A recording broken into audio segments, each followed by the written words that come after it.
Pass the internal condition of an organism is referred as, जो internal condition है किसी भी लिविंग ऑर्गेनिज्म का, उसे हम क्या कहते हैं? उसका इंटरनल इन्वायरमेंट। नेक्स्ट क्वेश्चन है a set of metabolism reaction which maintain internal environment, जो भी मेटाबॉलिक रिएक्शंस हैं जो किसी ऑर्गेनिज्म का इंटरनल इन्वायरमेंट को मेंटेन करते हैं, उन्हें हम क्या कहते हैं? होम्योस्टेसिस। होम्योस्टेसिस क्या होता है? वो तमाम मेटाबॉलिक रिएक्शंस जिससे किसी ऑर्गेनिज्म का इंटरनल इन्वायरमेंट मेंटेन हो, उसमें एक बैलेंस क्रिएट हो जाए। और ये जो पॉजिटिव फीडबैक है या नेगेटिव फीडबैक, तो इसके थ्रू होम्योस्टेसिस मेंटेन होता है। और ऑस्मो रेगुलेशन क्या है? वाटर और सॉल्ट का बैलेंस, ये है ऑस्मो रेगुलेशन। तो यहाँ पे जो करेक्ट ऑप्शन है ये क्या है? होम्योस्टेसिस। नेक्स्ट है हमारे पास removal of extra liquid water, वो प्रोसेस जिसके थ्रू प्लांट बॉडी से जो एक्स्ट्रा वाटर है वो रिमूव हो in the form of liquid, इसे हम क्या कहते हैं? गटेशन। एक्सुडेशन तो हमने पढ़ा नहीं इस चैप्टर में। क्या है? रेस्पिरेशन सिंपली क्या होता है? ग्लूकोज को ऑक्सीजन से रिएक्ट करवाना और एनर्जी प्रोड्यूस करना कार्बन डाइऑक्साइड और वाटर के साथ। इसके अलावा जो ट्रांसपैरेशन है ये क्यों नहीं है? क्योंकि इसमें जो वाटर लॉस होता है वो वेपर फॉर्म में होता है, गैशियस फॉर्म में, जबकि यहाँ पे इन्होंने क्या कहा? लिक्विड फॉर्म में। तो लिक्विड फॉर्म में होता है गटेशन के थ्रू। नेक्स्ट क्वेश्चन है हमारे पास plant grow near coastal areas called, वो प्लांट्स जो कोस्टल एरिया के पास ग्रो होते हैं उन्हें हम क्या कहते हैं? कोस्टल एरिया बेसिकली जो सी से रिलेटेड एरियाज़ हैं वो, वहाँ पर जो सॉल्ट की कॉन्सेंट्रेशन है वो क्या होगी? फिर ज़्यादा होगी। तो ऐसी जगह पर जो प्लांट ग्रो करते हैं उन्हें हम क्या कहते हैं? हेलोफाइट्स। ज़ीरोफाइट्स कौन से होते हैं? जो डेजर्ट एरियाज़ के प्लांट होते हैं। इसके अलावा ये कोई हमने पढ़ा नहीं इन दोनों के बारे में इस चैप्टर में।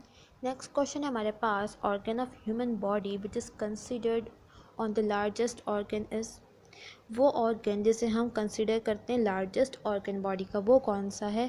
तो इसका ऑप्शन क्या है? स्किन, डाइजेस्टिव ट्रैक्ट, लिवर या फिर ब्रेन। इसका जो करेक्ट ऑप्शन है वो क्या होगा? स्किन। ये हमने पढ़ा था। लिवर क्यों नहीं है? क्योंकि लिवर है लार्जेस्ट ग्लैंड बॉडी का। और डाइजेस्टिव ट्रैक्ट क्यों नहीं है? क्योंकि यहाँ पर इन्होंने पूछा है ऑर्गन, जबकि डाइजेस्टिव ट्रैक्ट तो बहुत से ऑर्गन से मिलकर बनता है, ये तो एक सिस्टम है पूरा। और ब्रेन लार्जेस्ट ऑर्गन नहीं है। नेक्स्ट है हमारे पास the maintenance of body temperature within suitable limit, इसे हम क्या कहते हैं? Homeotherm, thermoregulation, heterotherm, osmoregulation. तो इसे हम कहते हैं थर्मो रेगुलेशन। होमोथर्म बेसिकली वो लिविंग ऑर्गेनिज्म होता है जिनका बॉडी टेम्परेचर कांस्टेंट रहता है। हीट्रोथर्म वो होते हैं जिनका टेम्परेचर कांस्टेंट नहीं रहता बॉडी का। और ऑस्मो रेगुलेशन क्या है? वाटर और सॉल्ट की कॉन्सेंट्रेशन को मेंटेन करना। नेक्स्ट है हमारे पास kidney is enclose in membrane called, kidney एक क्लोज होती है एक मेम्ब्रेन में जिसे हम क्या कहते हैं? पेरिटोनियम। पेरिकार्डियम किसकी मेम्ब्रेन है? आउटर मेम्ब्रेन है हार्ट की। प्लूरल मेम्ब्रेन किसकी है? लंग्स की। और ये प्लूम्यूल क्या है? ये एक प्लांट का पार्ट होता है, ये जब प्लांट ग्रो करते हैं ना उस वक्त उसका पार्ट होता है प्लूम्यूल। नेक्स्ट है हमारे पास the network of blood capillaries किस लेयर में प्रेजेंट होती है स्किन के? तो हमने देखा था डर्मिस में प्रेजेंट होती है, क्योंकि जो एपिडर्मिस है वो तो एपिथेलियल टिश्यू होती है, उसके पास वो ब्लड कैपिलरीज नहीं होती। वो कहाँ होती है? उसके नीचे जो कनेक्टिव टिश्यूज़ होते हैं ना हमेशा उसमें होगी। तो यहाँ पर कनेक्टिव टिश्यू को हम क्या कहते हैं? डर्मिस। हाइपोडर्मिस क्या था?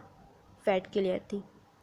Next selective reabsorption in nephron takes place at, तो सिलेक्टिव रीअब्जॉर्प्शन किस लेवल पर होती है? लूप ऑफ हैंले के लेवल पे।